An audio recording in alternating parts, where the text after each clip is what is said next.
Work-life balance are 3 favorite words on this channel. If you've seen my day in the life videos, you know that I am a stickler for a good work-life balance. Nothing makes me happier. So how can you do it? I'm really proud of the life and the business and the creative, amazing job that I've created for myself, and I'm here with 46 tips of how to help you do the same.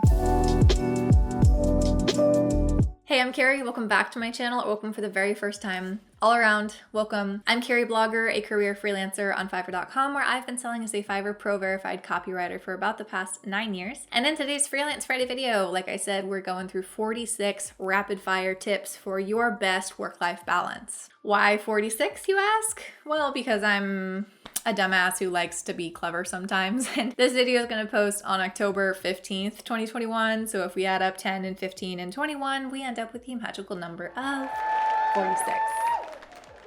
But before we get into that, we have to announce this week's Blogger of the Week. And if you would like to be the Blogger of the Week, just like Jenna Coverly, all you have to do is drop a comment down below and you might get picked. Let's dive in, you guys. Like I said, this is rapid fire. Let it wash over you. Feel which ones resonate with you. Feel which ones have discord for you, which might honestly be even better because that means that it's really stuck and you have to overwrite maybe some preconceptions that you aren't used to.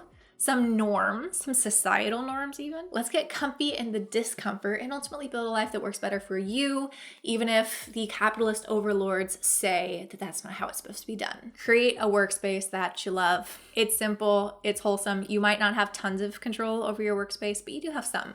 Take advantage of it. Let your family and coworkers know what you need, especially if you're working at home and there are other people there.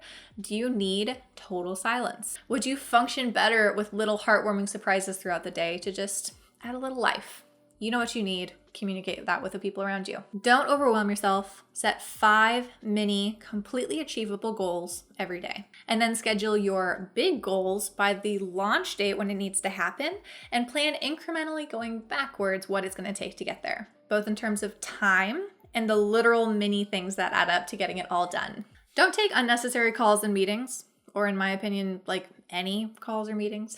People tend to ramble, people tend to chat, and if you're being really, a stickler about valuing your time, you might get more done if you just stick to text. Practice accurate time predictions. This is a skill that you really have to work on, predicting and knowing exactly how long it's going to take you to do something. Only then can you really build schedules that are truly effective and efficient. Go for lots of walks. It's a nice way to break up the day. It gets you outside, and we all love a little serotonin.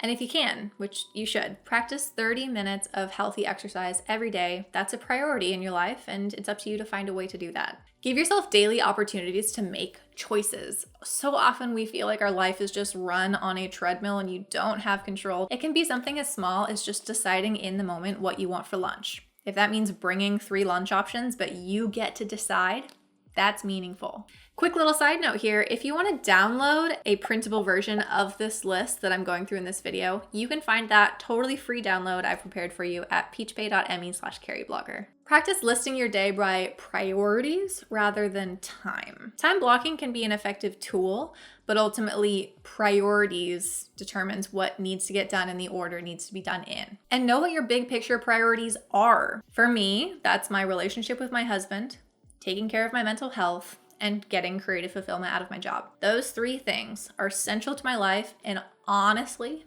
every other decision is shaped by that. Trust your gut and follow through. This is another skill that gets better as you practice it over time. The more that you rely on your intuition, the sharper it will be, and you'll get much, much better at spotting those red flags that maybe in the past you fell for and then ultimately regretted. Write a daily affirmation to pump yourself up every single morning. You've got to see yourself, believe in yourself as a thriving, successful person. Try creating a singular calendar for your whole life. It's really common to have a work calendar, a chores calendar, a social calendar, but really it's all one life. It's all one 24 hours you've got to work with, and so it needs to all add up. Write down your firm boundaries, your absolute non-negotiables, and then stick to them. You have to have a backbone and you have to practice taking care of yourself. Keep your space clean and comfortable. Tidying can be really therapeutic. And tap into your energy and creative enthusiasm, because if you feel energized and inspired, you should flow with it, even if it technically is after hours. And related, know what time you thrive, know what environments you thrive in, even the weather. I personally know that clouds and rain drain me. Practice your energy intuition, as I like to call it. I'm not coining that phrase, and I'm sure someone else has said it before, but you've got to know what things drain you and what things recharge you. Predict and plan ahead. Obviously, no one can control the future. Everything is going to come flying at you with no warning.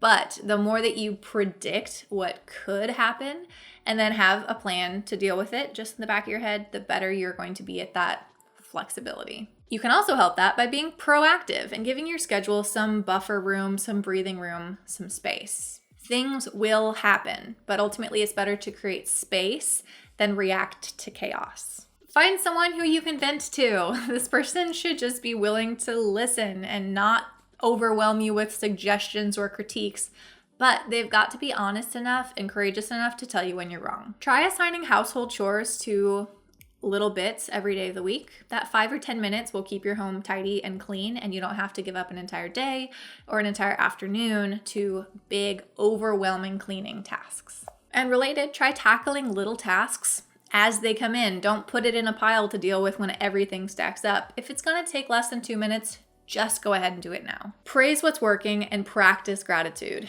It's very powerful to center your life on the positive things that really bring you joy and are working. But you also have to be honest and realistically self-assess what's not working and where you need to improve. This happens both in the daily little moments of reflection, but also in like weekly, monthly, quarterly reviews of your life. Communicate when you have emergencies. You need to know where that line is when you can't cross it and you need help. Create a clear picture of what success looks like to you, because success is not the same for all these people. And ultimately that needs to come back to those 3 priorities that center and focus your entire life. Success to me, for example, is not making as much money as I can.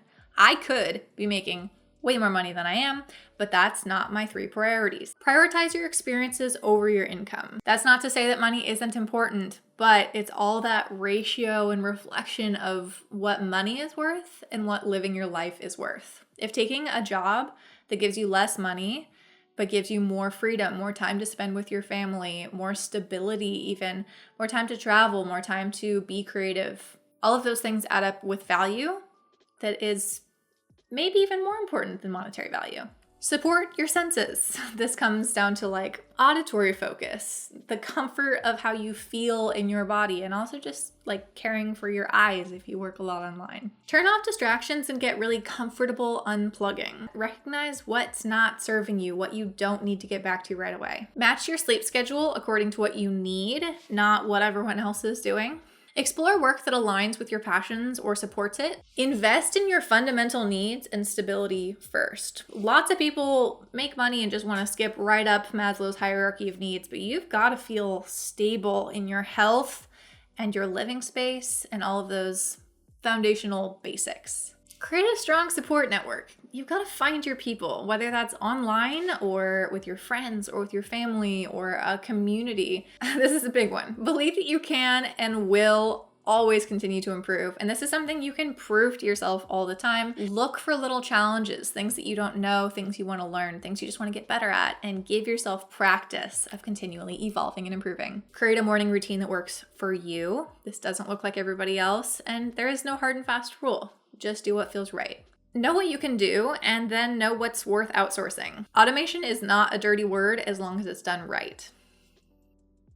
Make sure to measure the value of your time by more than just money. And that value is measured both for what your client or employer receives and also what you yourself receive. Give as much as you receive. Generosity feels so good, but also you have a right to define what that generosity looks like and where your comfort level is. Know your limits and practice communicating that with other people. Don't eat at your desk. This is silly. Why do we do this?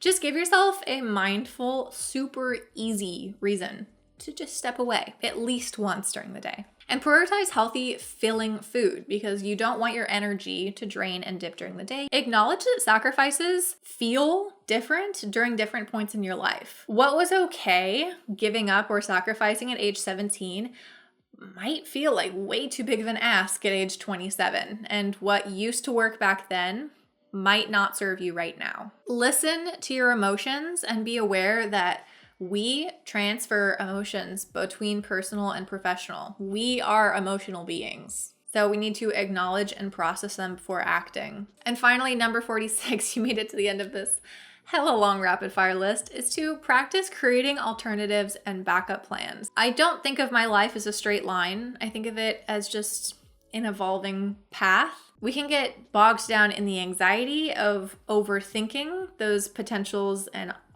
offshoots and alternatives. But ultimately, when you have backup plans available for yourself, you're more comfortable taking a left turn than you would if you only were planning on going straight. And there you have it. That's the key to a beautiful life you're gonna love. Just do all of those things and you're instantly gonna know. But hopefully it can help. I went ahead and wrote out this entire list in a PDF format so you have easy access to it. If you want to print that out, stick it by your desk, you can find that for free at peachpay.me/Carrieblogger. If you're still watching, you know you're my actual hero. Thank you so much for being here. If you like this video, please be sure to give it a thumbs up and subscribe to my channel if you haven't already. I would love to see you around more often. Keep on coming back. And remember, you are worth so much more than your workload. You are. And let's, I guess, if we have to, get back to work.